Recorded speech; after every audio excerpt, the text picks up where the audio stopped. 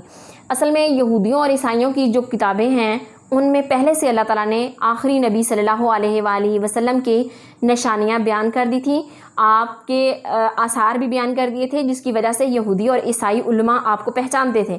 لیکن اپنے لوگوں کو اس کے بارے میں صحیح سے اس لیے نہیں بتاتے تھے تاکہ لوگ ان کا مذہب چھوڑ کر دوسرے مذہب کی طرف نہ چلے جائیں، اسلام کی طرف نہ چلے جائیں، ورنہ ان کے کاروبار بند ہو جائیں گے.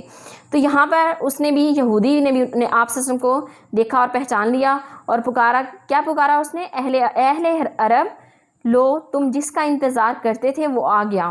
تمام شہر تکبیر کی آواز سے گونج اٹھا. تکبیر، اللہ اکبر کہنا. تو یہ ان کا استقبال کا طریقہ تھا مدینہ والوں کا. مدینہ والوں نے آپ صلی اللہ علیہ وآلہ وسلم کا بھرپور استقبال کیا. اور یہ جو آپ کا سبق ہے یہ ایک نثر ہے، مضمون ہے. نثر میں سے بھی آپ لے لیں، سیرت نگاری میں سے ہے، اور یہ سیرت النبی صلی اللہ علیہ وآلہ وسلم سے ماخوذ ہے. شبلی نعمانی کی یہ تصنیف ہے اور اس سے ماخوذ ہے. ماخوذ کا مطلب ہوتا ہے اخذ کیا گیا، لیا گیا. ٹھیک ہے، یہ بھی ایک MCQs میں کویسچن آ سکتا ہے کہ آپ کی درسی کتاب میں موجود سبق ہجرت نبوی صلی اللہ علیہ وآلہ وسلم شبلی نعمانی کی کس کتاب سے ماخوذ ہے. اس لیے جتنے بھی آپ کے چیپٹرز جن تصانیف سے ماخوذ ہیں انہیں بھی ضرور یاد کریں ساتھ ساتھ. اسی کے ساتھ بچوں دیجیے اجازت، اپنی ٹیچر کو دعاؤں میں یاد رکھیے گا. اللہ حافظ.